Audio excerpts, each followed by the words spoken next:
Hey, what's happening, gamers? How's everybody doing? Welcome to a late night stream of Lego Batman Legacy of the Dark Knight. We're continuing our collection thing, I guess you would say. Collecting? I don't know. A little out of it. Doing the best I can. And just, you know, it is what it is.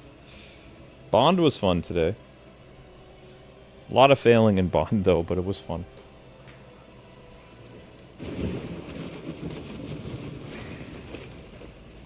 Oh, we're still wearing this suit. Okay.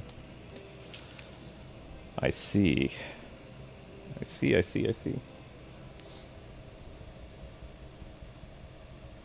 Hi, gang.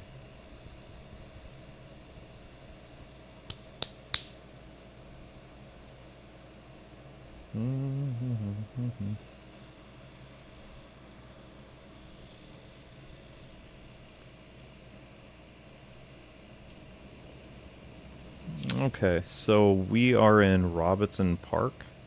Yeah, we still have a little bit left to do. Okay, we still got a lot left to do. Bummer.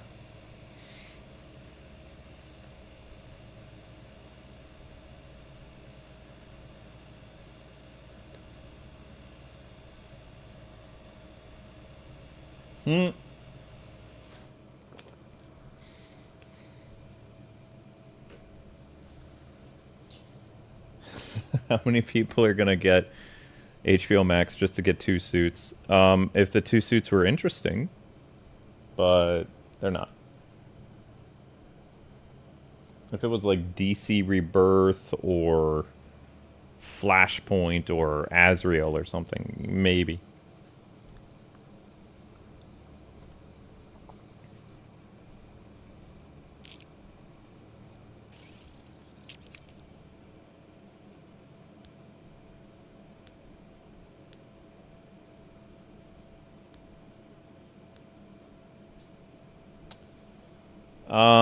I'm still kind of interested in Matt Reeves' Batman, but I'm not gonna lie, the hype has died down because of how long it's been since the last movie. Like, 2022 was 1, 2, 3, 4, 5. It's almost, isn't it almost like 6 years ago or 5 years ago at this point? Something like that? I don't know.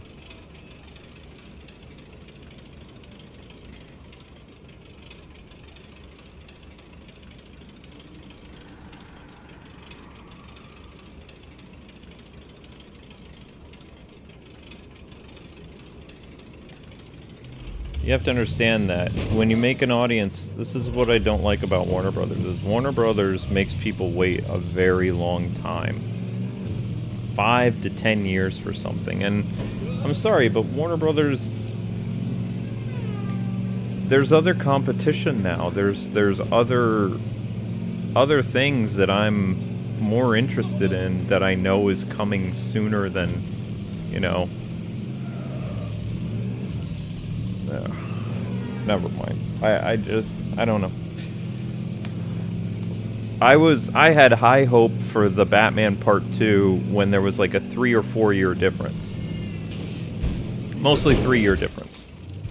Like, oh, it's gonna come out in 2025 or something like that. It's like, okay, that's not bad. 3 years, okay. But they keep delaying it, and I'm just kind of like, eh. That's like what I said. That's the danger of delaying things. Thank you for the lift. Is the longer you wait, the harder it is to get an audience to care anymore. Like, the movie that I'm most excited to see this year so far is He-Man, and maybe Avengers Doomsday, so I can see the Fox X-Men again. That's about it. Time to fight. The rest of the hype is just kind of, I don't know. Your many previous mistakes.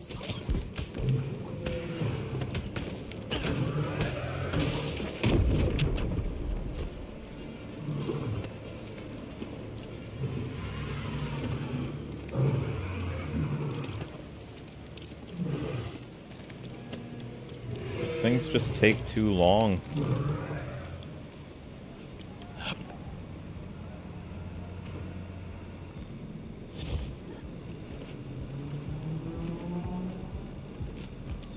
Oh, not this again.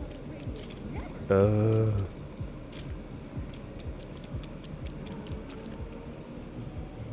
I forgot to buy bread again.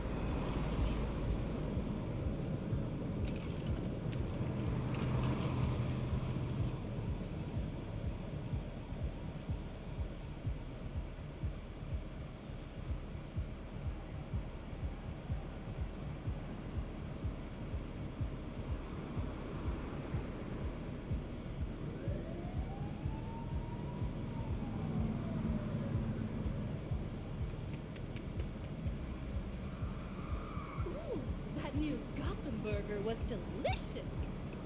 Sorry, guys. I'm just reading something.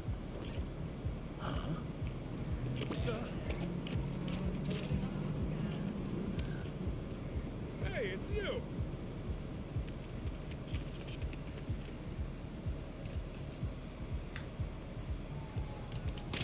Okay, so we need to find the password for this annoying door.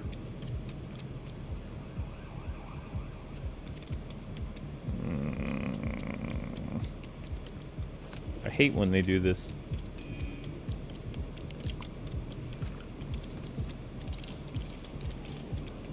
Well, if the password is not on the lower level, then it's on the upper level. Probably.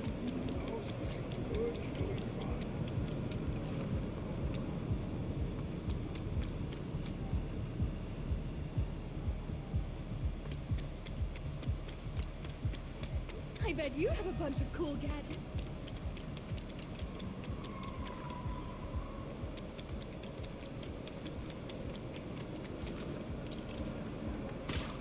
Oh, it's the iceberg. Wait a sec. No, that window's not open.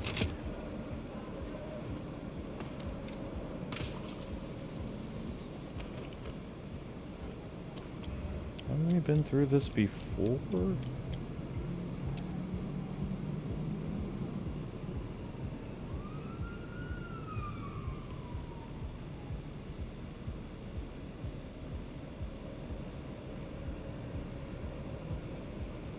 I never been a big fan of Dune, I'm sorry.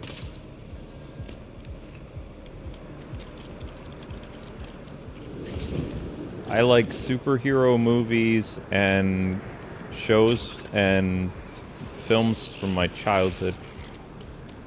I'm mostly an anime guy.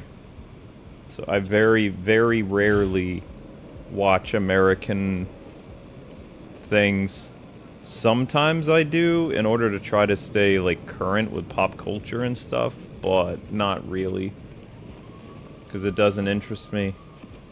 I'm not the core, like me and more than half of America is not the core audience for TV and movies anymore. So I just don't really give them my money because I don't care. The only reason I'm seeing He-Man is because I was a fan of He-Man when I was a kid.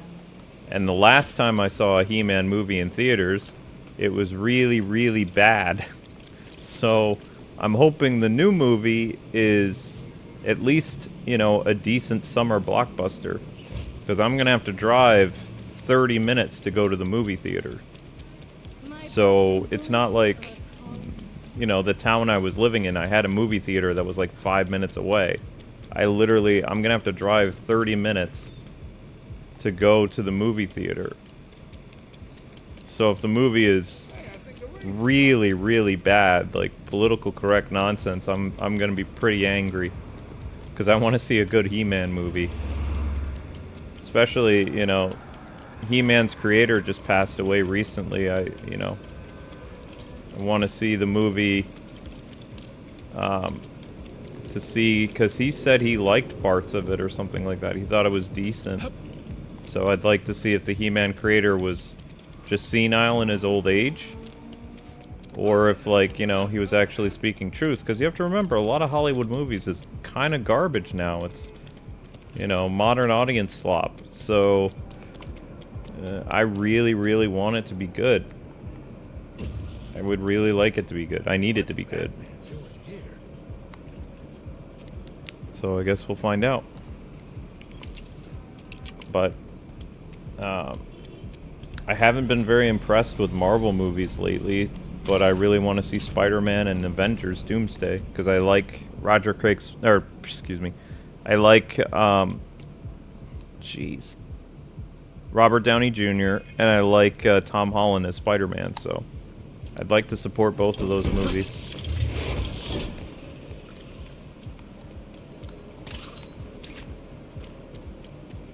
And I already own the Mario movie, Mario Galaxy movie, like digitally, so like I've already watched that, but I watched it on, you know, my phone, so off Amazon. I can drive, No. you know.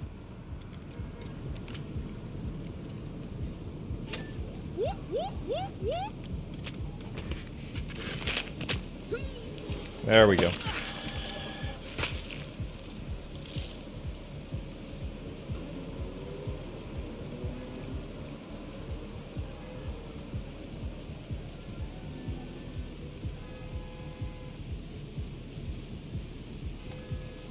I haven't watched the trailer for X-Men 97 2 yet, no.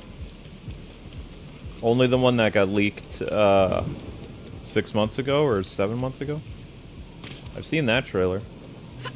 The one that they showed at New York Comic Con or something. Ow. Get rid of the pods first, then we can take out the Yeah, plants. I know how it works.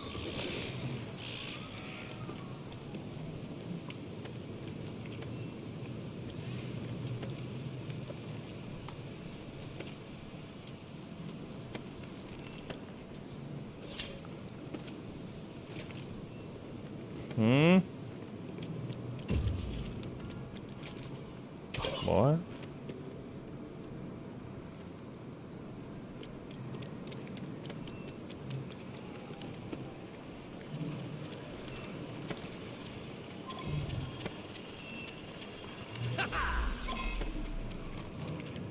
Oh, that was easy.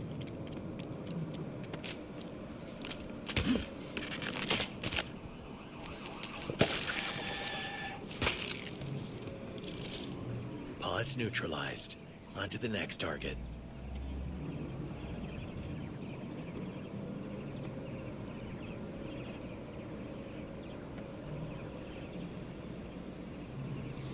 Yeah, but I'd like, you know, I want He-Man to be good because He-Man fans, we've never gotten a good He-Man movie. And just because the 80s He-Man movie became like a meme, it wasn't a good movie by any means. Like, it was... I saw that movie in theaters as a kid, and my jaw dropped because of how bad the movie was.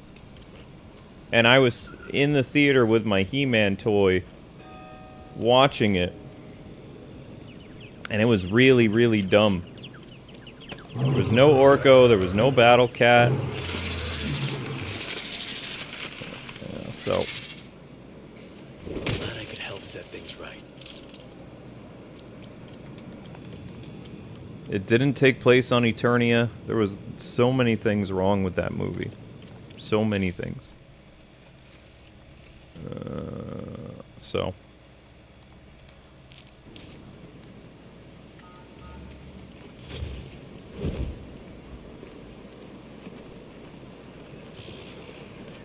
Is Kevin Smith's He-Man any good? No. Nope. The first season is really, really bad. The second season is good, but you have to watch the first season, which is terrible, to get to the good stuff. So it's up to you. If you want to stomach his weird first season where Teela has like a complete character change and then she's back to being feminine and cute and stuff in the second season, it just feels like they were trying to change Teela and the ratings, you know, fell apart, so they desperately tried to make amends with the second season, but it felt really off. Like, the second season of He-Man on Netflix feels like, how do I explain this? It feels like the He-Man TV show or the He-Man comics in the 80s. Like, it feels like the characters again. It's got some funny stuff in it. It's got some action. It's got some heart, stuff like that. And the first season is just really bad, like, Twitter nonsense. Like, basically it was like they were trying to do the She-Ra Netflix show or something on He-Man. Like, He-Man dies at the very beginning, and then he comes back as, like, the Hulk, and it was just really weird. Like, Teela's the whole part of it. But it's not the Teela you know and remember, so that's what's weird about it. Like, Teela always becomes a sorceress. Like, she's the sorceress's daughter. But they handled that in comics better than they did with the Netflix show. And the comics were a lot grittier and more adult and more for kids that grew up with He-Man that were adults.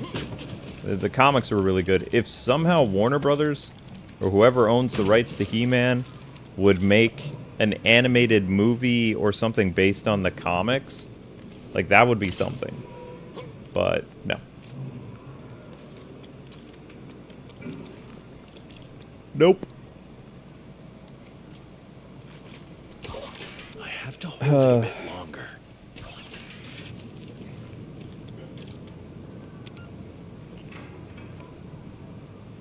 Hmm?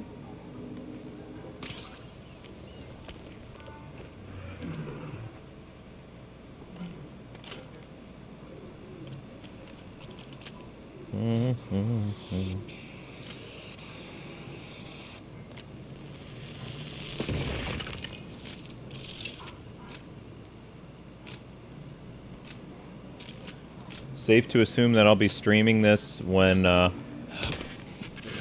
mayhem stuff comes. Yeah.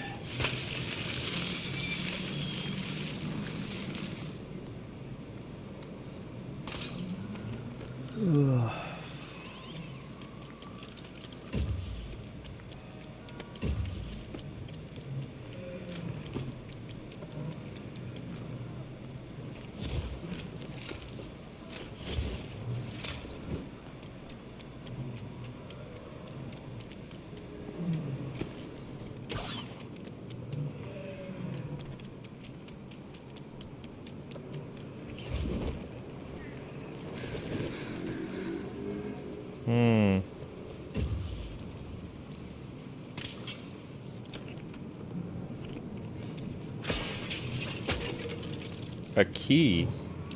What do I need a key for? Oh. Never mind, dumb question.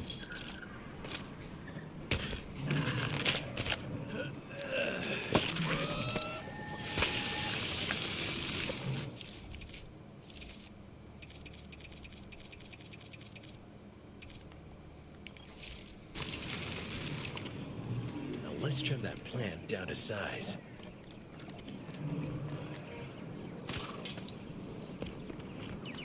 Oops.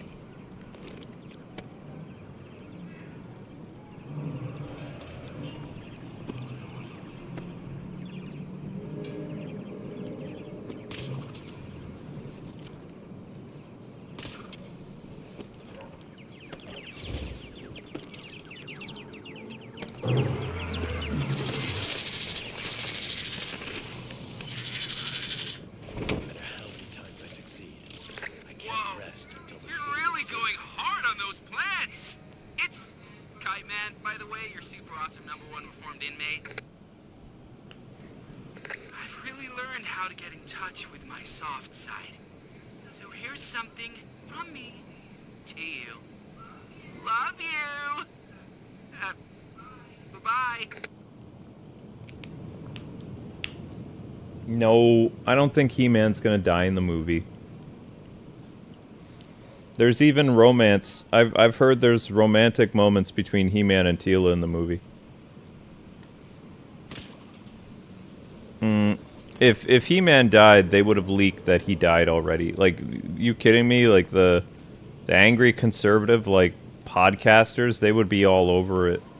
Like, and He-Man fans especially would be very upset if they killed He-Man, because that's what they did in the Netflix show. And it did not, like, when Kevin Smith killed He-Man, it didn't resonate well with even test audiences that saw the Netflix thing before it ended up on Netflix. Like, nobody really liked that. In fact, they didn't like the direction of the first season of He-Man Revolution or Revelations or whatever it was called. And by the time, like, I'm a lifelong He-Man fan. I've seen all the He-Man stuff, right?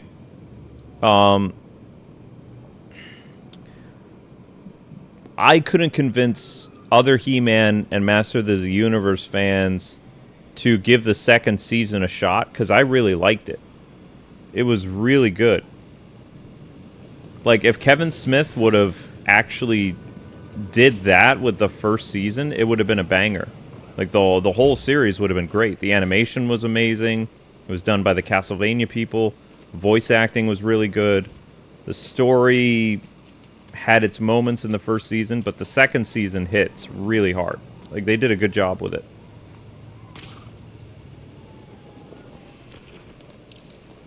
I really liked the second season.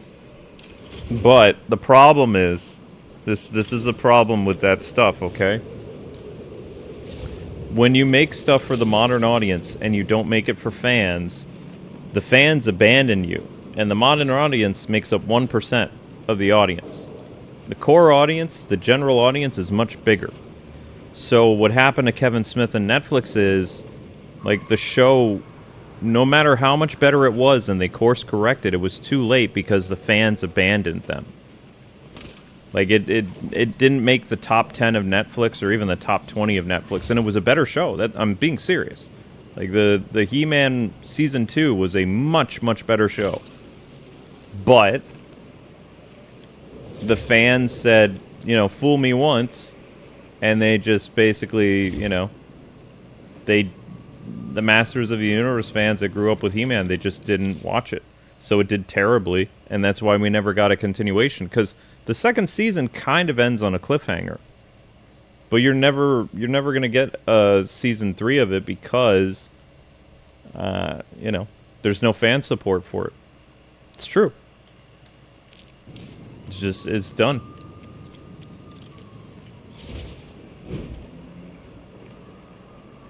But that, again, the more studios dabble with the fabled like modern audience, and you ignore your core audience, you kind of get what you deserve when the fans say, I'm out.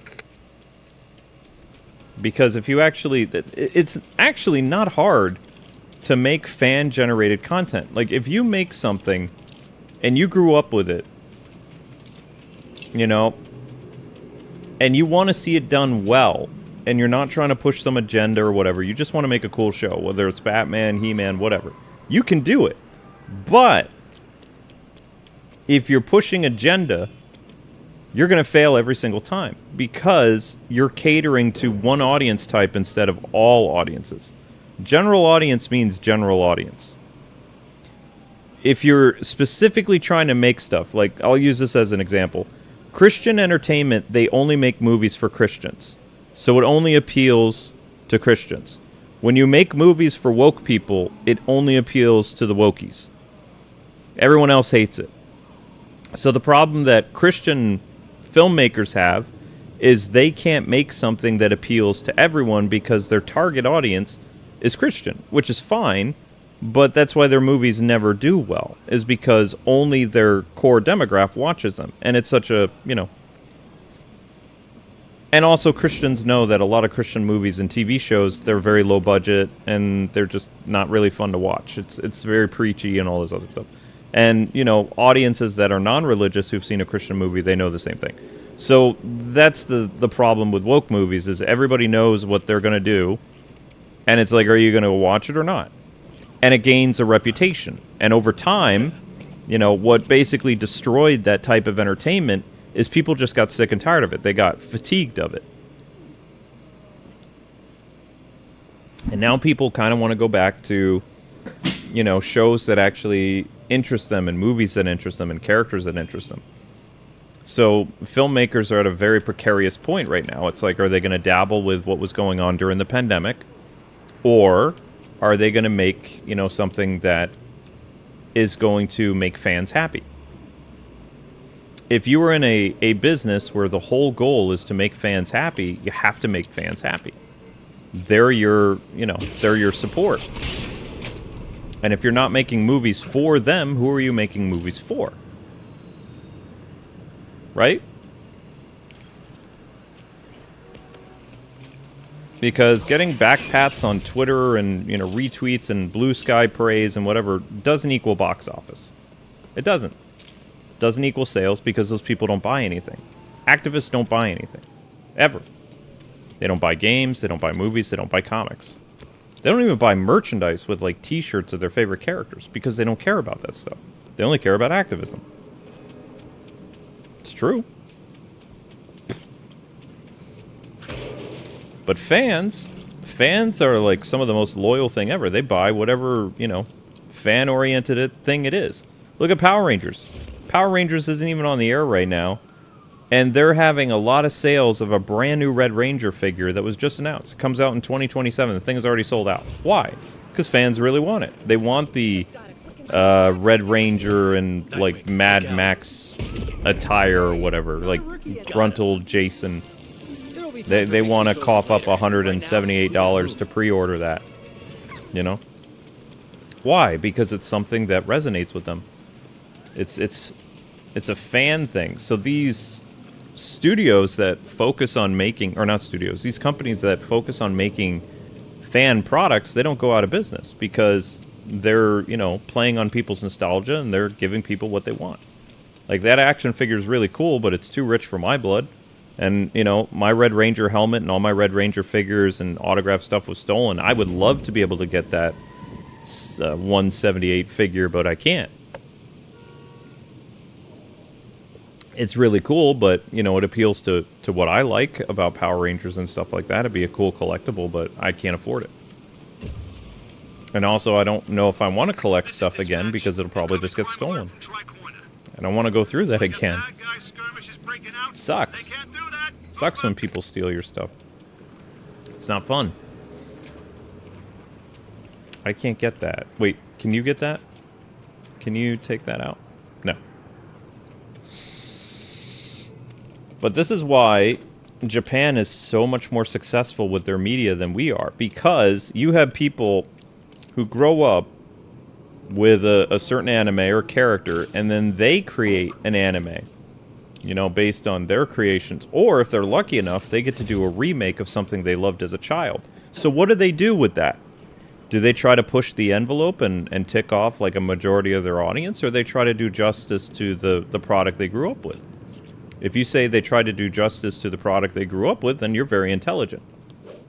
They're not going to risk rocking the boat because it would be a dishonor to the thing that they had when they were younger. They want to, you know, do justice to the thing that they love by creating something that they think will add to the lore or add to the love of that product. That's why Japan is more successful with us when it comes to animation and manga and all this other stuff, is because they don't do stupid stuff.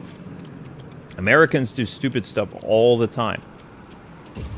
And they basically use fictional characters as propaganda tools.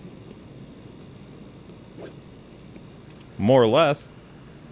And what does that do? Well, that hurts sales. Do they care? No. They'd rather their company go completely out of business so that they can just say whatever it is they want to say. Is it smart? No. But that's the American way for the past, like, I don't know, 10 years or so. They don't care if they go bankrupt. They just want to get their message across. Whereas in Japan, Japan just wants to make money, which is why they're more successful. You can argue all you want, but you can't argue with the facts. Their anime, their manga is 40, 50, 60 times more successful than our comic books. Absolute Batman sells, like, maybe lucky, like 200,000 copies a month.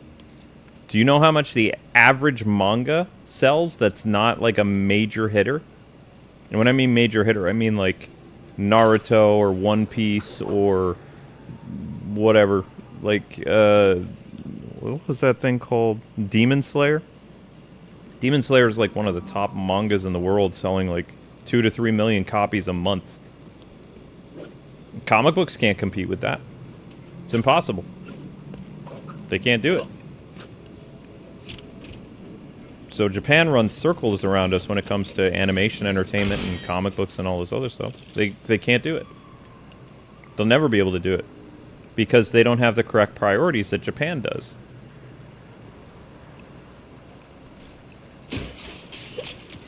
But that's why Japan is the king of making fan content so successful.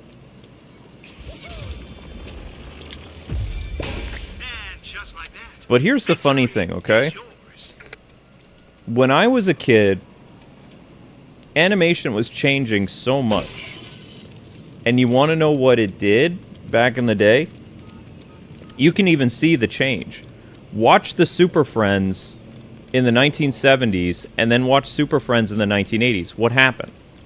Well, what happened is the animation style improved to the point where it actually looked like the 80 comic books of the day. Like the animation was so good that it looked like you were watching or reading like a Neil Adams, Dennis O'Neil, like, you know, DC superhero thing in 1985. What happens now, instead of the animation getting better and looking, you know, each generation getting better and better stuff, now, outside of Japan, most American cartoons are downgraded significantly compared to what was around even 20 years ago. And this is creating a shift in people's, like, love of animation in America because it's getting worse and worse and worse and worse. Whereas, for my generation, Generation X, animation kept going up, up, up, up, up, up, up, up, up, until, like, around 2005, and then it started to go down. Like, quality started to go down. Started to dip a little bit. But every like, couple years, the animation just kept getting better and better and better. Better details, you know, nicer visuals, eventually high definition, things like that. It was very cool. And nowadays, it doesn't really do that. Most children's cartoons today look like garbage. And they're like on a network, or not a network, they're on a cable company that has money to spend, and they just don't want to. But in Japan, if you were an avid anime watcher, you'll notice that, like, anime from 20 years ago looks nothing like anime today. Anime today, it's so bright and, like, crisp and detailed and things like that. That wasn't possible 20 years ago. So they took the technology that was around 20 years ago and they improved it, whereas we're capable in this country to actually make really nice animated stuff. The difference is we just don't want to. Our animators are lazy as all get out. They don't care. Because to them, children's television is not a platform to make good entertainment or entertaining things. It's a platform for propaganda. And you can even look what Blue's Clues just did. You know, my point is sound. Like, everything that I'm seeing, I wish that I could say, you know, things are good in this country, but they're not. Like, they're pushing all kinds of weird stuff on preschoolers. Preschoolers, for crying out loud. When they could make really nice stuff if they wanted to, they just don't want to. It's not about making something that looks good. It's about, to them, sending a message, like Heath Ledger's Joker said. And in Japan, they don't do that. You tell me what anime you watch where they're talking about all the issues that are going on with Japan about immigration and the Japanese diet and whatever. You can't find one anime that is about any type of current events. It doesn't exist. Slice of life, action show, fantasy, doesn't matter. They don't bring that stuff into their fantasy worlds. America does. And eventually people get fatigued from it and they just don't want it. The only reason Japan has become so big with their imports is because most Americans don't want to support American stuff anymore. They're tired of it because it's the same old thing over and over and over and over again. You just get sick and tired of it. It's like being beat over the head with something.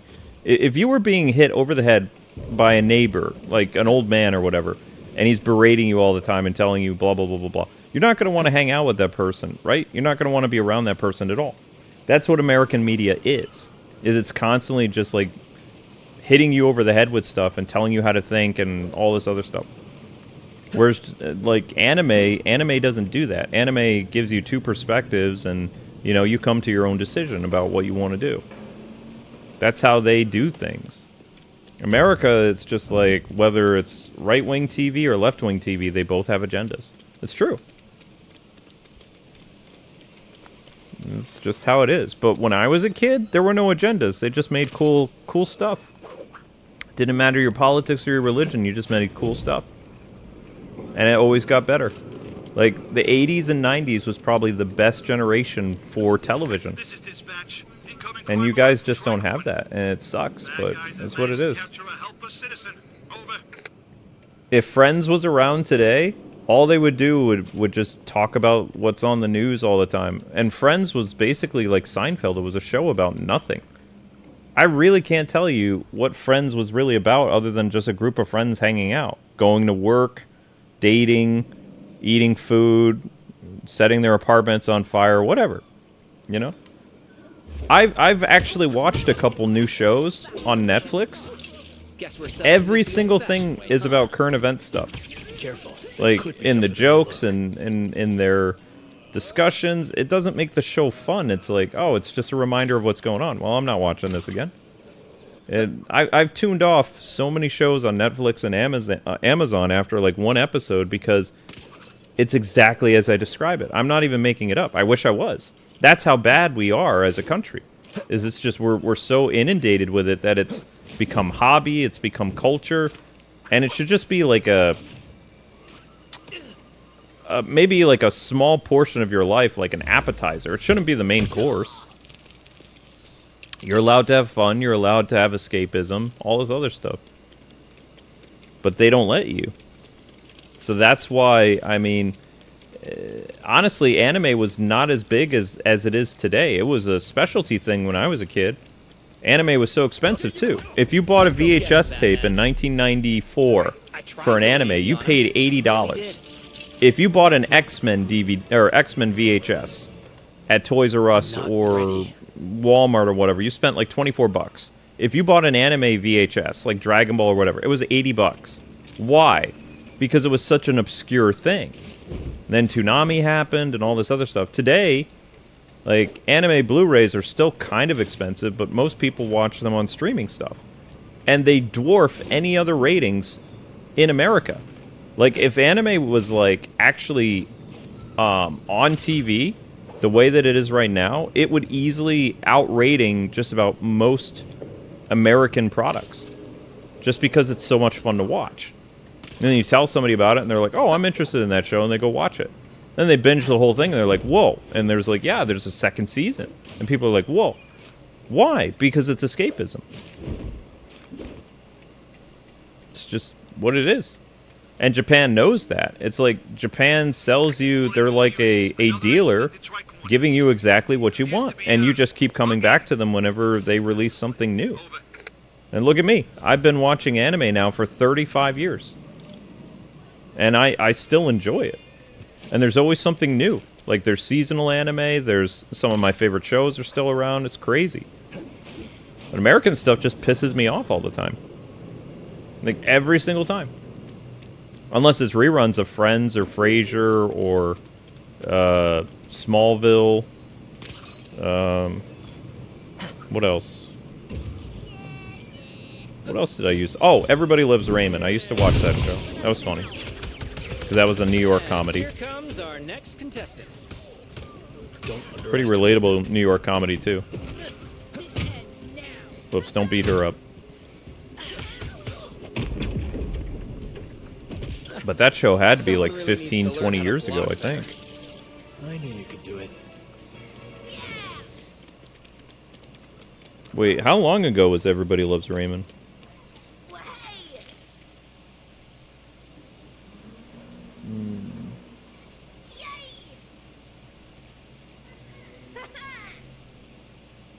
Yeah, Blues Cat. I mean, but here's the difference.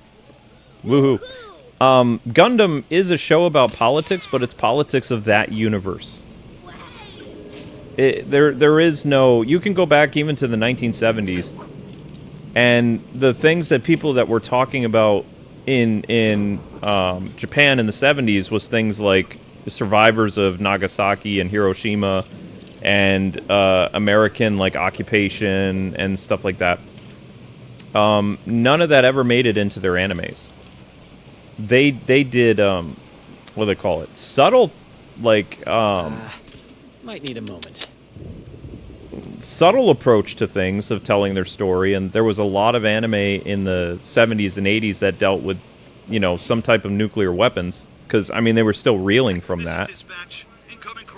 But you can't, as a historian, you can't go and pinpoint the different, and there were, you know, there's thousands and thousands of anime, but none of them have to do with current event stuff. And there's a lot of, like I said, there's a lot of crazy stuff that's been going on in Japan right now with immigration and a bunch of other stuff. None of that has made it into their anime, even after they've been dealing with this for 5 years.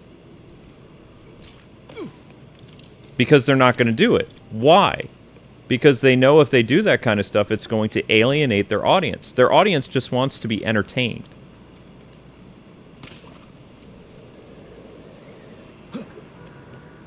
That's the difference.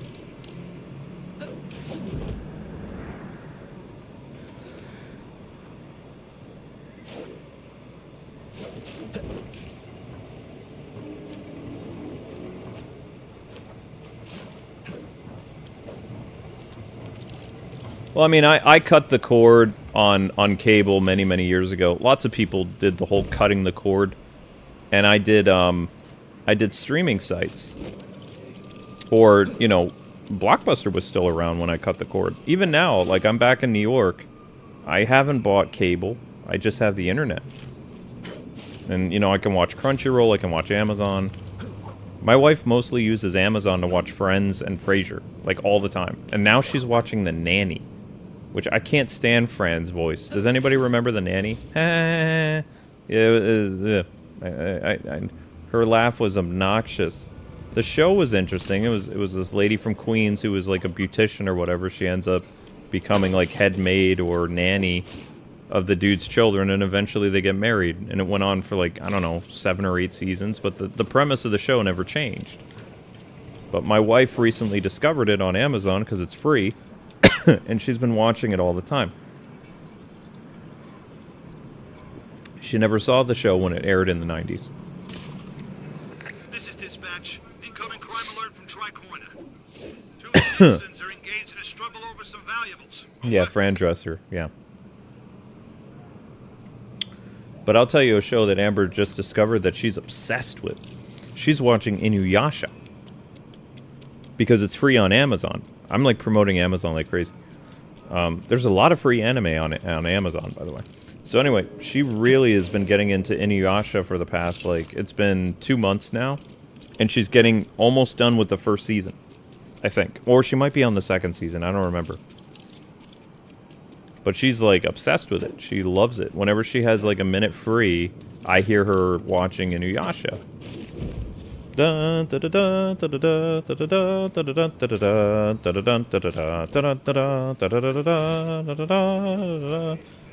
Yeah, I hear that like all the time. And the Inuyasha that I saw was the English dub, which I did not watch Inuyasha very long because I didn't like the English dub. We didn't have the option of Japanese stuff on TV.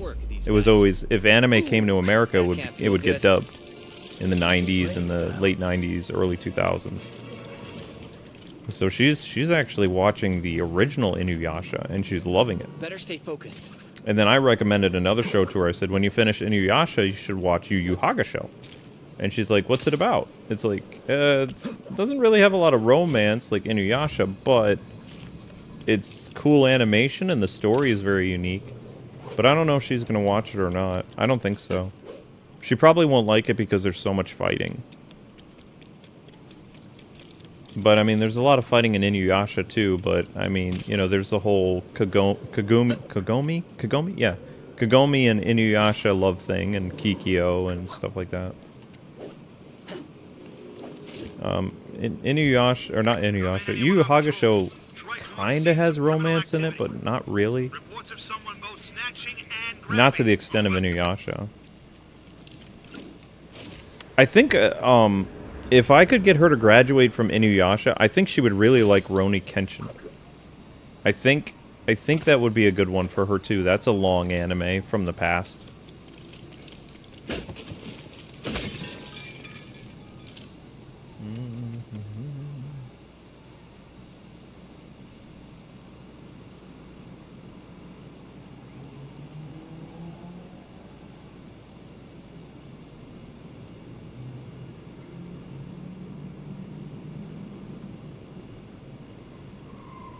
Yeah, sit boy. Any of us who grew up with Toonami, we had to listen to the English dub. We had no choice.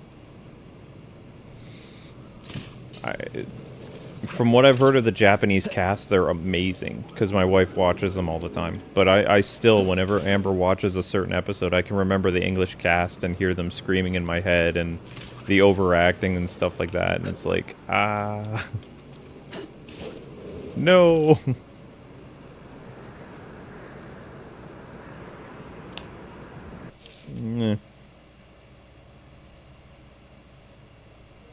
Alright, this one's done. Alright, we're out of here.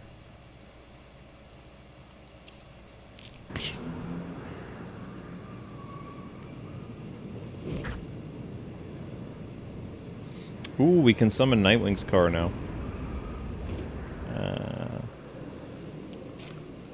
You want to know what I'm most upset about, though? With all my stuff being gone in anime, I had obscure anime you can't get anymore, like School Rumble, Wagnaria, Slayers, Record of Lodoss War. Some anime that's like literally costs like hundreds and hundreds of dollars to buy today, I had. And that makes me so upset because I've been building that anime collection of DVDs for like 25 years. And I'll never get to watch School Rumble again because you can't watch it anymore. There's no place in the world that streams it anymore. And you can't buy it on DVD. If I wanted to buy School Rumble on DVD, do you have any idea how expensive it is? To get the first season of School Rumble on DVD is $750. To get the whole show on DVD, like which I had, the whole show, it's $1,430.93 to get that show, like the full series.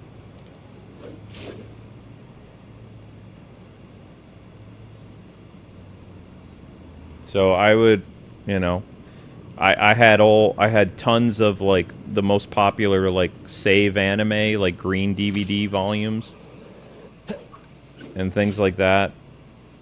I had I would get like a couple anime Blu-rays a year. Like, probably like 6 Blu-rays a year of a show that I really liked. And that's all gone.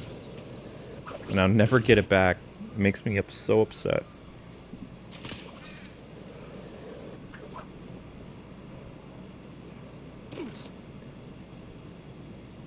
Yeah. But, some of my favorite things are gone forever, and it really sucks.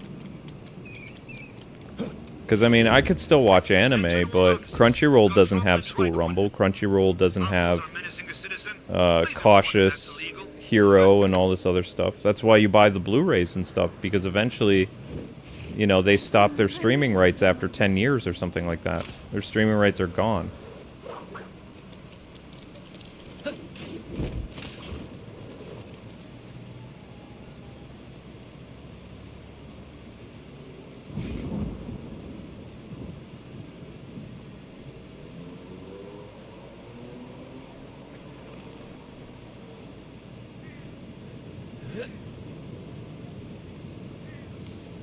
I can go through... I still have a list of every anime I bought on Amazon. I can read it to you. Like, I don't want to do it right now because it's going to make me depressed. If I had alcohol, maybe. But, probably... My anime collection consisted of about 300 DVDs that I bought from the year 2008 until 2024. Because when I was on a website that would give you a list when a show was being no longer available to stream. So then I would buy that show on DVD while it was still there, And I would get that DVD for like 20 bucks. And then when it went up, like when people were frantically trying to buy it, you know what they do, supply and demand, they raise the prices, right? So I bought the DVD for like 20 or 30 bucks before it became 100. So it's not like I spent, I was a very smart collector. It's not like I spent like so much money on stuff. I bought it for the price that it was. And then, you know, when the collector value went up, I already owned it. Tonight's entertainment is about to begin. Same thing for the games. Like I had like some very rare games that are, you know, like Gotcha Force and all this other stuff that I bought for like 30 bucks when it first came out.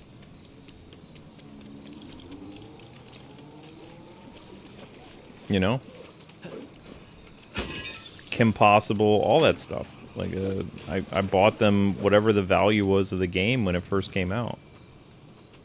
And then, you know, some games end up becoming really rare, and some games are worth nothing. Like Resident Evil 4 on GameCube is worth nothing because it's been re-released so many times. Nobody cares about it. But if you have, like, Disney, Mickey's Magical Mirror on GameCube or something, it's, like, worth 500 bucks or something. Gotcha Force is worth 1,000. If you have a mint version of it. If you have, like, a gutted version like I did, it's, like, 500 bucks or something. So if you had to sell it, you could sell it, but, you know. The value of the stuff was more important to me than how much it cost, though, because there was a lot of good memories tied to that. Especially the anime. The anime was how I kept my anxiety levels down. I felt depressed or something, or, you know, things weren't going well at work. Go up to my office and pop in a vintage anime from, like, 25 years ago or something. I can't do that anymore. So my anxiety is like through the roof. I have no, I have no hobbies anymore. I just have my job. Good timing. There's an abandoned right turn That's just how I by kind of it. stayed sane all these years. Somewhat is I had a outlet for things when I was depressed or upset or, you know, I don't have a way of coming down from being like really angry and stuff now.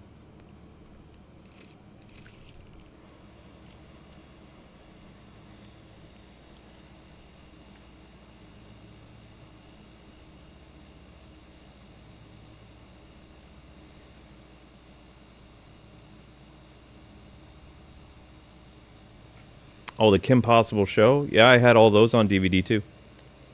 Yep. Because, yeah. Not only did I have tons of anime, but I had vintage cartoon shows from the 80s, 90s, and the 2000s. Before they went out of print. The entire Real Ghostbusters, Cops,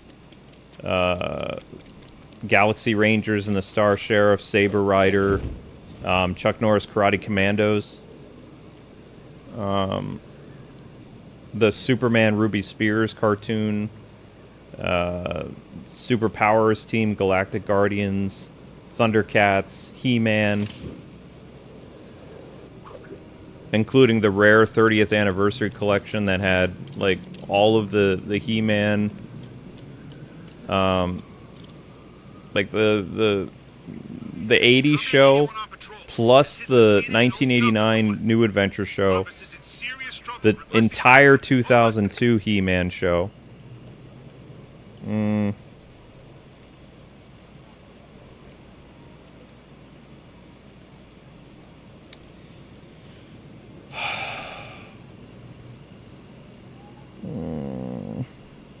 Sucks.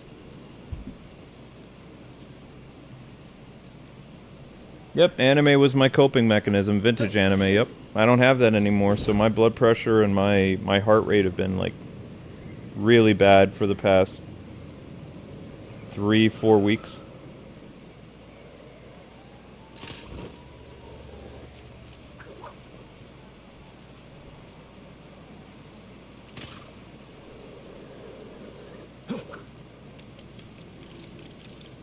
You know you can't even get the 2002 He-Man show on DVD or Blu-ray anymore? It's like... It wasn't even that amazing of a show, but... You know, I bought that show when it first came out on DVD during the Toonami days. So I had it. I got it at, not Blockbuster, Best Buy.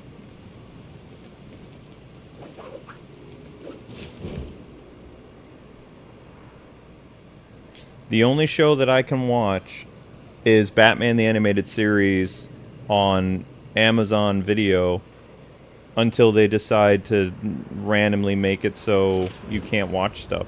The thing that I don't like about Amazon Video is eventually they do this thing where they basically make it so if you paid for something you can't watch it anymore.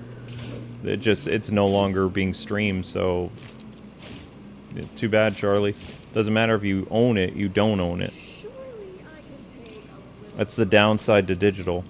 Is there a new It's big downside to digital is when they do crap like that. I hate that. out? I wish I could go inside and get some footage.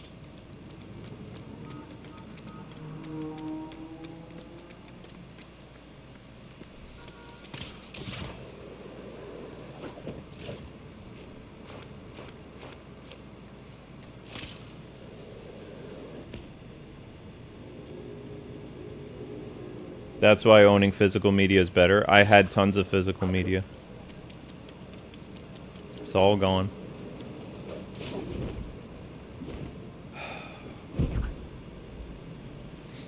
I know where it is, too. It's sitting in a warehouse in New Jersey.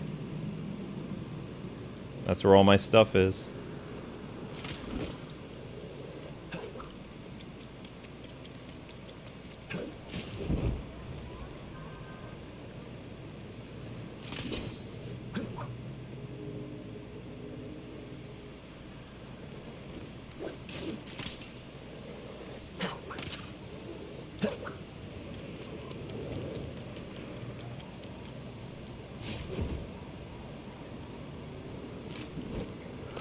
I'm eager to see what you'll do. I bet it'll be fascinating. This is dispatch. Head to Old Gotham North immediately. Suspect attempting to enter Sonar using non-traditional means. Over.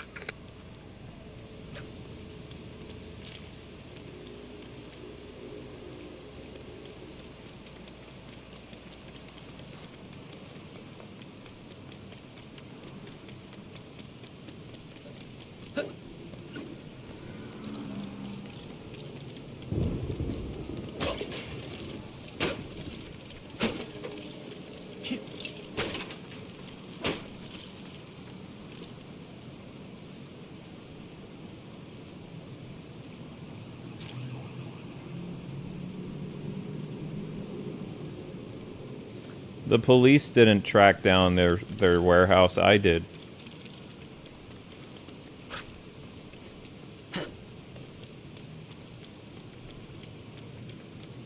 I tracked the truck that took my stuff.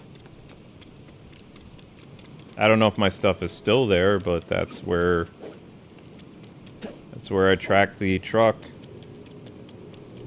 I have the truck's license plate. It's US dot number. I have the driver, and I found his driver's license online. I tracked everything. I know exactly where it is. Or where it was taken to. I don't know if it's still there. I've had nothing better to do for the past 3 weeks, so I've, you know, been doing a lot of eyebrow-raising things. So I have a lot of time on my hands. Very depressed.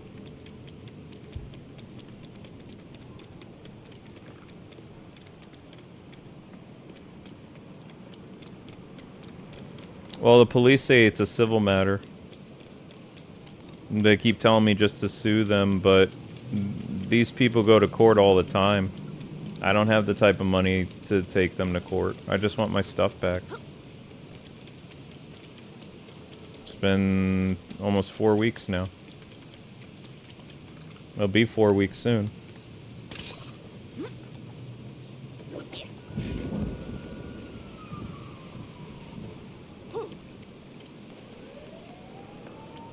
It's not just stuff to me. It's memories, and it's a coping mechanism that I need for my anxiety and my stress levels. I have no way of calming down when I'm upset.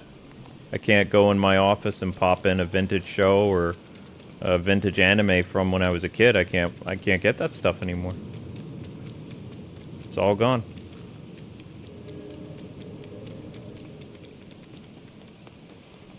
I want to drive to Jersey and bash their skulls in. I really do. I want to drive my Jeep through their window and demand they give me my stuff back. I know exactly where their offices is.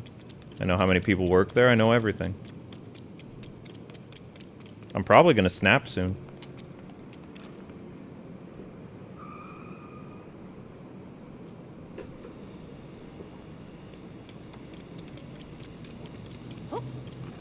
Because the police aren't doing anything.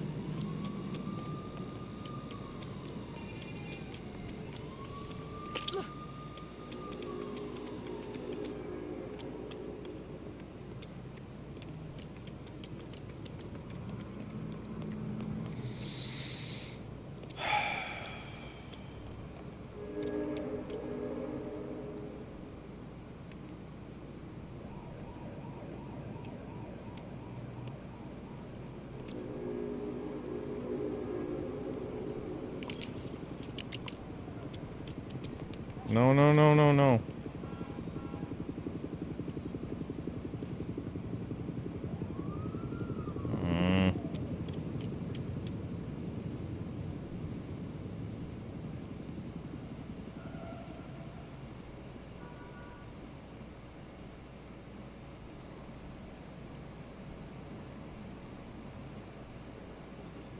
No, they won't, because they found a loophole.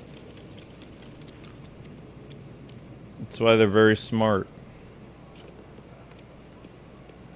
And they go to court all the time. I've read so many cases about them. They win almost every single court case. The only people that have won against them and gotten their stuff back are people that didn't pay for storage because they were able to prove that the company was holding their stuff like illegally and trying to ransom it. I didn't pay for storage. They legally can't hold my stuff. I didn't pay the storage fee. I just paid the moving fee of $6 grand. I paid every time they asked me for storage, I said no. And I looked over the contract again. It says there's no storage. I didn't pay for it. So they legally can't hold my stuff for longer than 30 days. They have to give it back.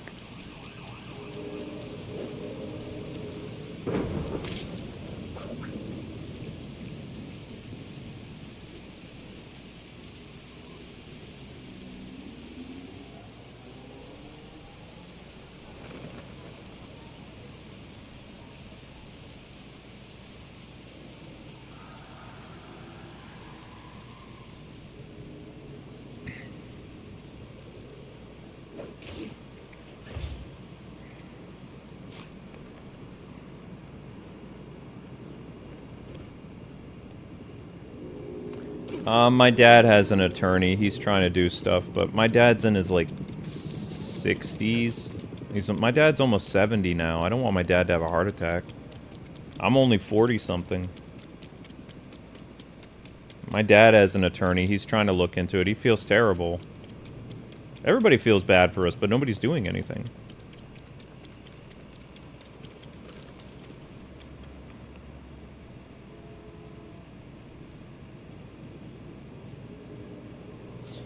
They can't hold it for ransom because, like, you have to pay. Okay, I'll explain how it works. In 90% of the court cases against this company in New Jersey, and they have a dubious reputation, by the way, and they go by 6 different aliases, like, as a moving company. Okay, so they do this a lot. They operate in New Jersey, Pennsylvania, Connecticut, Maryland, and Virginia. This is how they prey on people. And they usually, like, offer people a lower moving cost. Like, when they approached me, it was $4,000 to move my entire house. That's what the quote was. No hidden fees, none of that. Then they moved it to $6,000. And they didn't even take all my stuff. They only took one room. And then they said, okay, if you want the whole truck, it's going to be $18,000 because we're only giving you 800 cubic square feet. And we packed it full of your stuff that is for 800. Now, I just got out of the hospital for heart-related thing. I was in the hospital the night before. My heart rate was 196, and my blood pressure was 174 over 131. I was a wreck.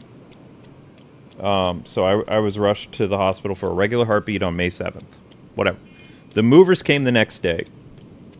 I got out of the hospital. I was a mess. And I was having problems. I was very disoriented, and they took advantage of me. And they were pressuring. They were like, well, we have other clients, and, you know, you're being evicted, so you're not going to be able to find another moving company if you tell us to go. We can load up the stuff that you have and take your mattress and take some other stuff, so you have your stuff tomorrow, May 9th, in New York. You know, you don't look too good, buddy, so why don't you just sign this? And, you know, so I was, they took advantage of me, pretty much. You know, my heart rate was going up, according to the oxygenizer thing I had on my finger. My heart rate was like at 120, or not 120. When they were talking to me, I was like at 157. And I was trying to breathe, and I was trying to calm down when they said 18,000. Because I didn't have that, obviously. And I was thinking, oh my gosh, you know, they're going to throw out all my stuff because we're being evicted, and we only have till June 2nd to get out. How am I going to find another moving company? It took so long to get this moving company. So my mind was reeling, right? I was losing it. They took advantage of that. I signed something, a bill of lading or whatever, and they left with my stuff. I called the police as soon as they said the 18,000. The cops made me pay $1,300 so they could leave with my stuff. And then I called that same cop, and he says, if you don't have proof that they said in writing that they're going to deliver your stuff on May 9th, this was a week later because we were still in Pennsylvania, the police officer said, this is a civil matter. You shouldn't be bothering me. If you keep talking to me, I'm going to have you arrested. Because he says, you really should have researched this stuff, and this is a civil matter, and he hung up on me. So that officer was a real dick. Okay? So I got the U-Haul, and the U-Haul was much cheaper, and the U-Haul was all thanks to fan funding. You guys raised $2,000 in a very short amount of time, like through Patreon. And we were able to get the U-Haul, plus hire like movers through U-Haul, and 1-800-JUNK to come throw stuff out that we couldn't fit on the U-Haul. So it's all thanks to you guys that we even made it to New York. Because you guys donated hundreds and hundreds of dollars on our Patreon that... or not our Patreon. Our Patreon, we gave you a direct link to where an online bank account was that you guys could donate to. And it was thanks to you guys that we even... Because that company stole everything from us. I had about like $400 left to my name when that company left with... Because I thought, okay, we already paid rent in New York. It's going to cost them $6,000 to load up the truck. I was very happy to see that it was a moving van that was empty. It was a big 26-foot truck. It could easily fit a 3-bedroom condo, right? I thought everything was fine. Then they tried to scam me. Then I had the heart problems. And I was stuck literally sleeping on the floor in my house with no bed, no anything. And I did that thing on Patreon. Some people like donated hundreds of dollars. I got somebody told me about the U-Haul. One of my fans did. I got the U-Haul, and you know, we managed to get out to New York. But yeah, I've been a wreck, and I haven't really gotten better at all. And I called them today because it was because I have in an audio recorded conversation that I didn't tell them to record it because of screw them, I don't care. I've recorded several conversations with this moving company. And I have at least 2 separate recordings where they say May 29th. Now they're telling me to call next week and they're urgently going to bring my stuff by next week. But they've been giving me this excuse for 3 weeks now. Next week, next week, next weekend, this weekend, next weekend. They don't give you a date. They just say next week. And I've never talked to the moving company. So yeah, at this point, I just want to ram my car through their New Jersey office, through the window, and sit there until they, and if the cops come, I'm going to accuse them of espionage and all kinds of stuff. And, before I get arrested, I'm going to give the cops everything I have and tell them that this company is, holding ransom our stuff. Nothing like bad guys to break your train of thought. So, I mean, I have a plan, but I don't know if I want to go to jail over it, but I'm kind of desperate at this point. I don't know. I really don't like these people.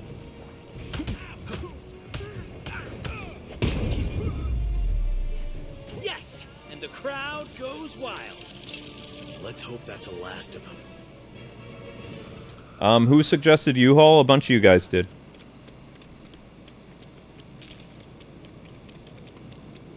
And the U-Haul truck was $900 with the trailer, and it was for the moving company, the people who came and loaded the truck, it was $275, and the people who unloaded the truck from New York was $412. So all the money you guys raised, it went to the U-Haul and it went to the movers. Every single cent. And gas.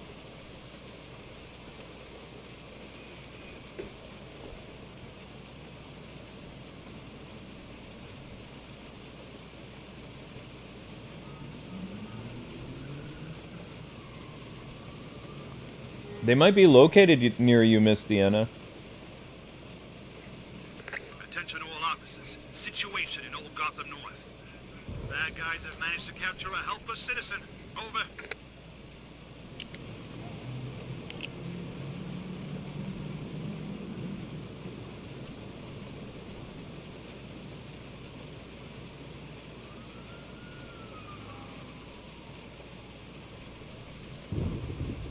They're located in Garfield, New Jersey. 07026 is the zip code.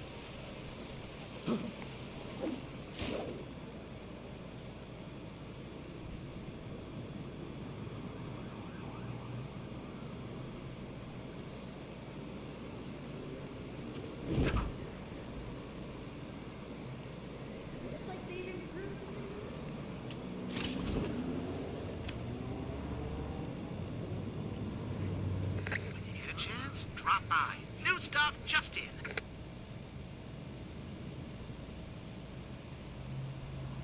No, if Daffy, if we would have paid for storage, I never got to finish my story. I got emotional. I'm sorry. I'm very distraught. I'm very sad. I'm very upset. Amber's mementos from her mom and all kinds of stuff, it was stolen too. So Amber's mom passed away. So there's all kinds of stuff. Our clothes, we're wearing clothes from 20 years ago that don't fit very well because we're not the same size we were 20 years ago.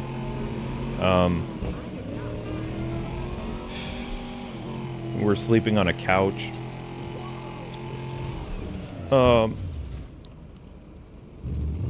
But anyway, so the rate of success for these people, for anybody getting their stuff back from this Garfield, New Jersey company, is they never paid for storage. And after 30 days or 60 days, the movers showed up and they started to throw their stuff out the moving van. Like there's literally videos of YouTube of this moving company throwing things that say breakable and stuff out of the moving truck and then just dumping everything on the street in front of the person's house. And because they didn't pay for storage, because if you pay for storage, this is what they do. They do what's known as ransoming. So what they do is they'd be like, okay, originally the price was $500 for storage, but your stuff ended up being in storage for 3 months, so now you owe us $10,000, or we're not going to give you your stuff back. So every person that paid for storage never ever got their stuff back because they can't pay the release fee. That's how this company makes their money.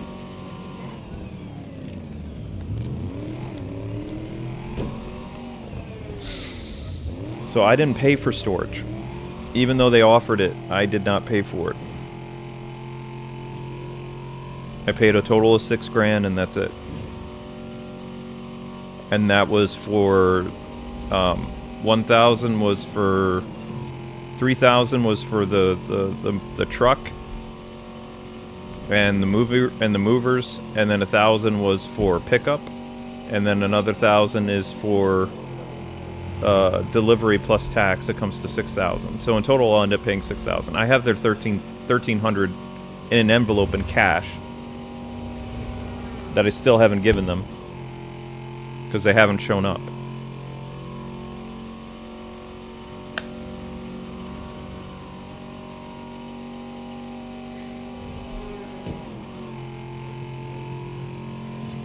Incoming crime alert. Head for the east.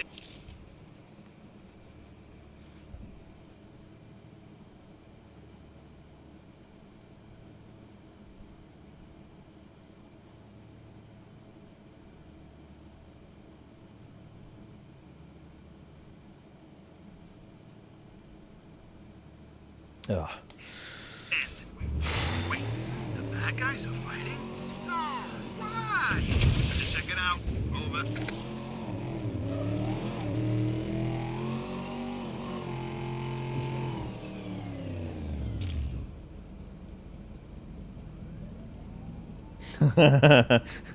Well, I don't want to ruin my Jeep over it. It's like in an 80s movie, you would just drive your Jeep through the window and demand people talk to you and stuff like that. I did say on the phone I was going to kick down their door and talk to them. But, you know.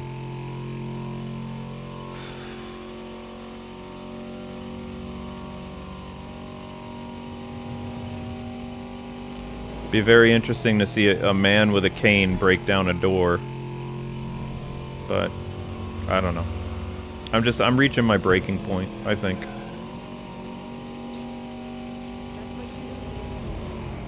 If you want to travel around faster, you can open up that nearby light tunnel. They took my money and they took my stuff. And that money was supposed to be to help pay for rent and stuff here for the next couple months. Not gonna lie, your driving concerns me.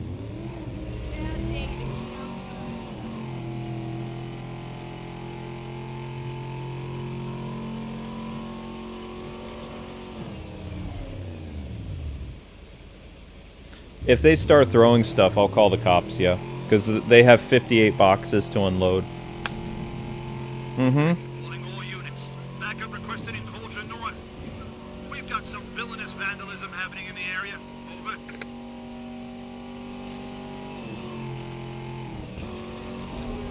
If they start doing something dubious, I'm going to slash their tires, though. So they can't leave. There's an old Plain Industries tunnel entrance nearby. If you want to make travelling around the city a bit quicker.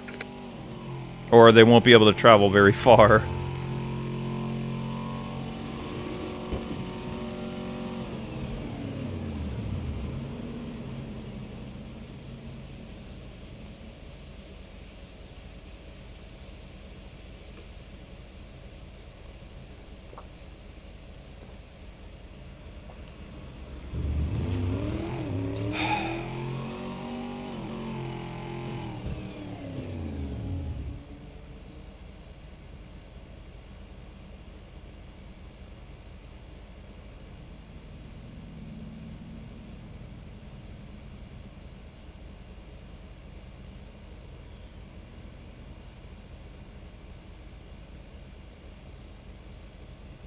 It's not Granddaddy. We no.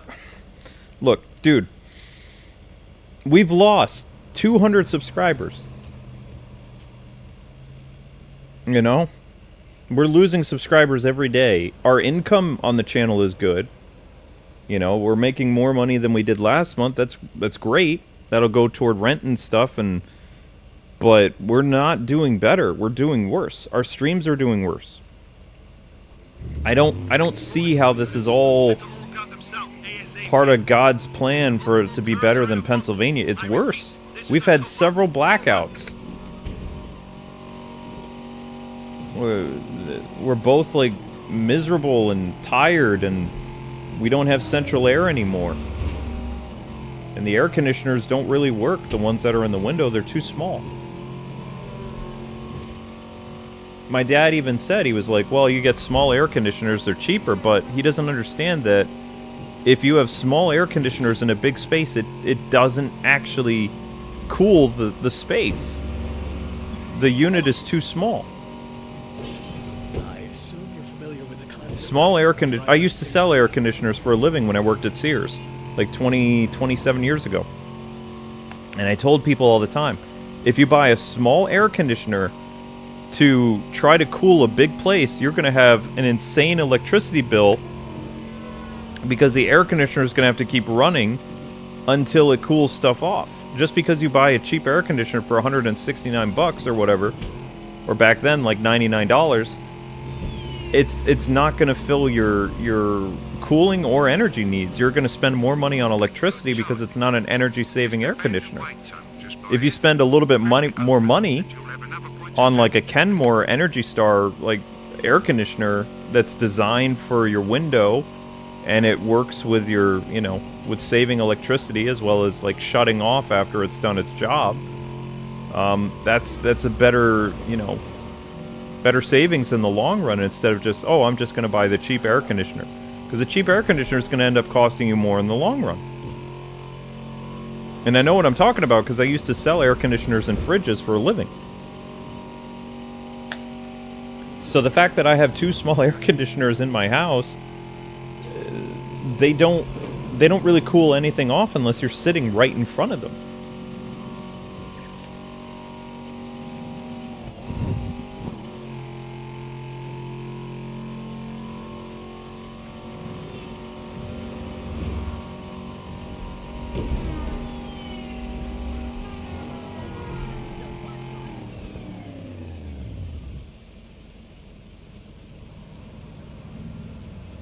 I mean, we need thousands of people praying for us. We're both a wreck. Amber's blood pressure tonight when she went to bed was 155 over like 115. My blood pressure tonight is 145 over 112.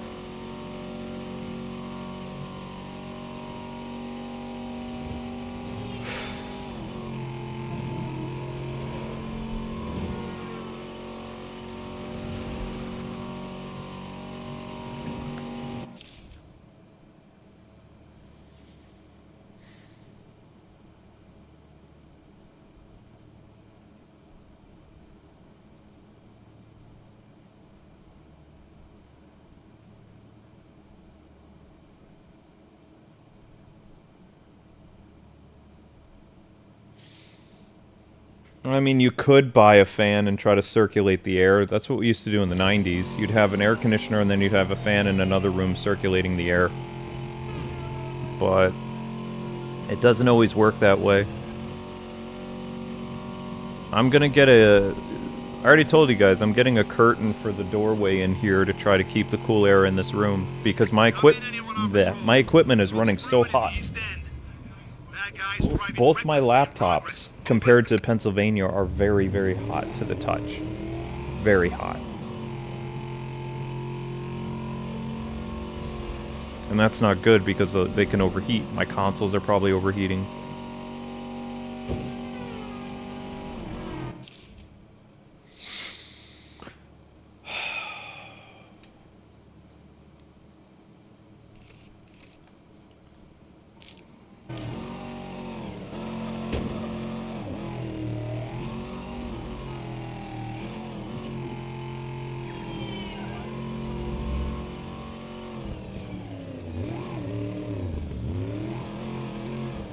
Thanks for the lift.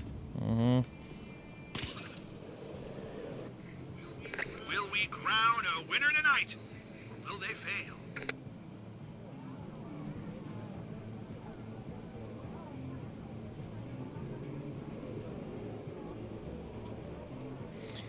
Yeah, I mean, I lost it today because I said I was going to break down their door, but in my defense, the only reason I did is because they told me the person who's handling our case, it felt like she was a real person. Her name was Sam.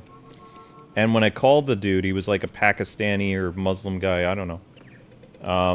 He was very, very rude. And he said, "Don't worry, we'll get you to talk to a Sam. I mean Sam." And then later he told me, "Oh, I'm sorry, Sam is busy with other customers."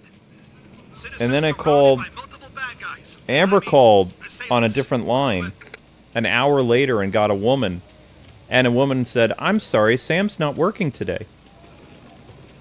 And then my wife was like, "Oh, well, Sam has been on calls all day. That's what we were told." And the Muslim lady was like, "Oh, I'm sorry. Let me check on that." And she's like, "You're right. Sam was here, but she's not now." And they kept making excuses after excuses, and they were rude and obnoxious and whatever.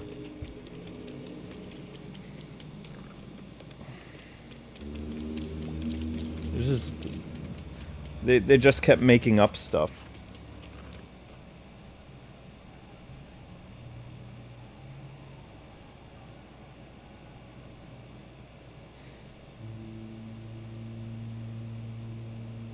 It was a bad day. It was a really bad day.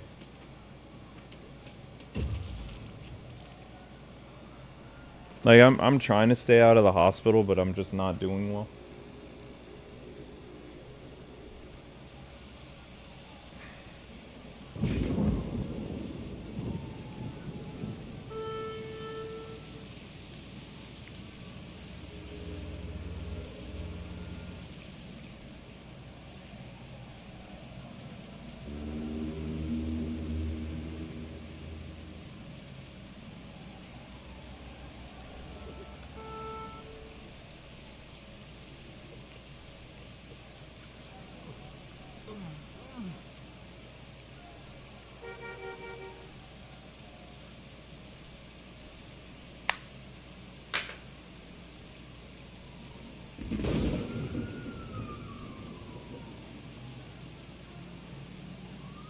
Commander Rex, I don't have any money, man. My priorities are I can't go and buy games and restart my collection again. I'll never be able to get my anime back. Those DVDs are way too expensive because collectors like skyrocketed the price because they're in high demand because they don't have a lot of those things anymore. I bought the reason I was so good at collecting action figures and DVDs and games is because I bought them when they first released. Okay? My priorities is paying my rent, paying my electricity, paying my medical insurance, paying my internet. I don't have any money to start and just be like, "Oh, I'm just going to start collecting again." It doesn't work that way. Can't do it.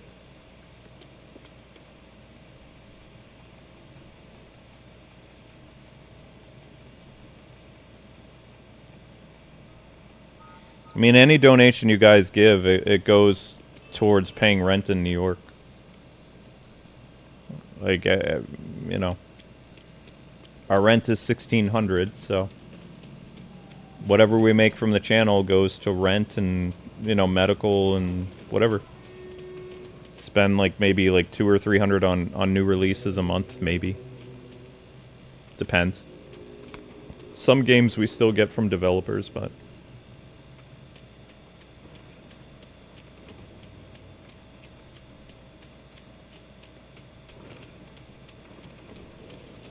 of course I'm gonna have to buy a bed again because they stole our mattress, they stole our bed frame. Amber's happy because she's going to pick out a better bed frame because she hated the previous bed frame. But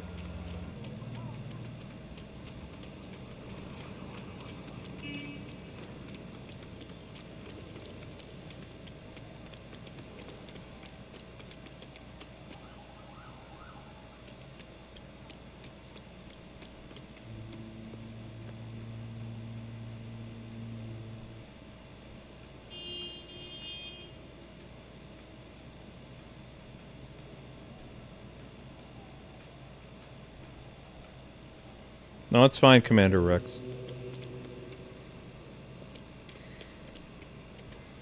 I appreciate you guys trying to help and stuff.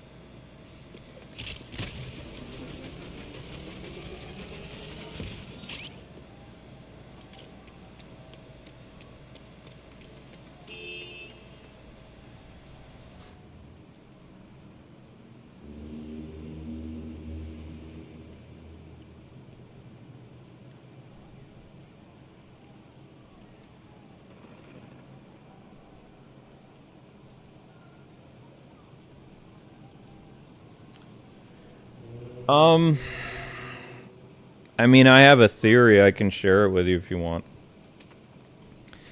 According to all the Facebook groups about the Garfield company, like the New Jersey company, the people who've gotten their stuff back, besides them throwing stuff off the truck, if you had like 50 boxes, you get like 40 back. Anything that's in a clear bin, they steal. So I had some action figures and stuff that you guys didn't see because I was going to do an unboxing channel. All the stuff that you saw in the office was in boxes that you couldn't see what was in it. And I wrote things like office or breakable or something. I didn't write things like 3DS or PS3 or I just wrote office or living room or dining room on the boxes. So I have a feeling that the boxes themselves won't be opened, but the stuff that they see in the clear bins, like Amber's, like china from her mom or whatever, like the really nice dishes and the dishes from my grandma, all that stuff, anything that was in a clear bin will be gone probably. Like I don't think we had like 25 bins that they took, so I think those bins will be gone. I think the boxes, the 50 boxes we should get back. Some of them might be open, some of them probably, I don't know. All I have to go on is what other victims on Facebook have said, like on the Facebook group that I'm a part of. But people got a lot of broken stuff back.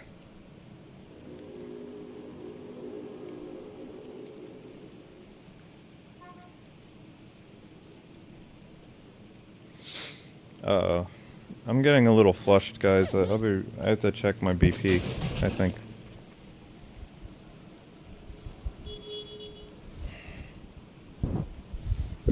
No, I don't think I could talk about this anymore. I feel a little weird. One sec.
Okay, I really can't talk about this anymore. I'm 158 over 120. So I gotta stop. Feel a little dizzy. One sec.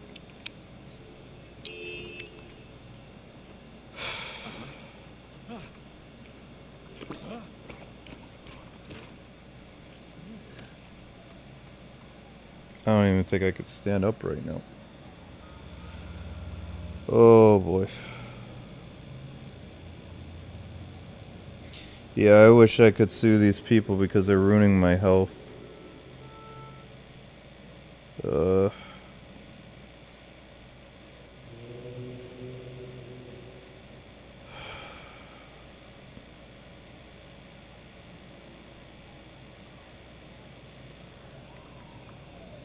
What was...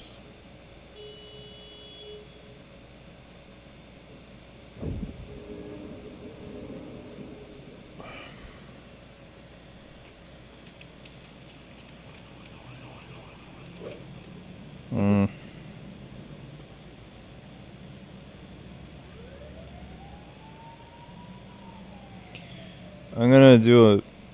I'm gonna check again because I don't think that's good. Check again.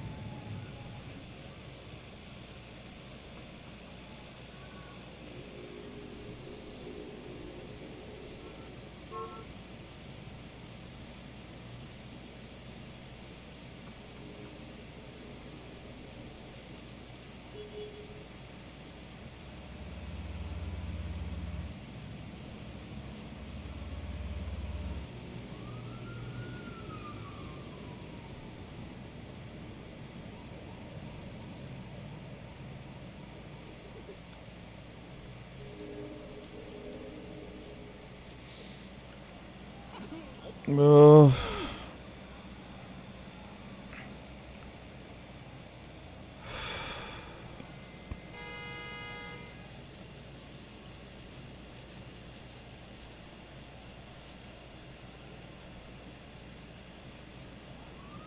Yeah, I'm at 1,000 views, guys, so I'm gonna go. I might need to ask Amber to help.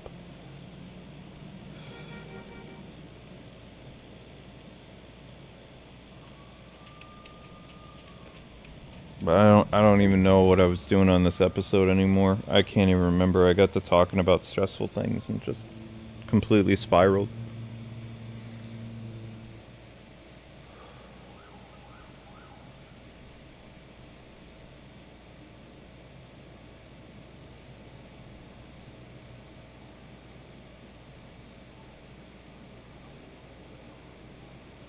You can't pay off my medical debt. My medical debt is 18,000. You can't. I can't pay off my medical debt. Amber's medical debt is 12,000. We're on payment plans. It's not feasible.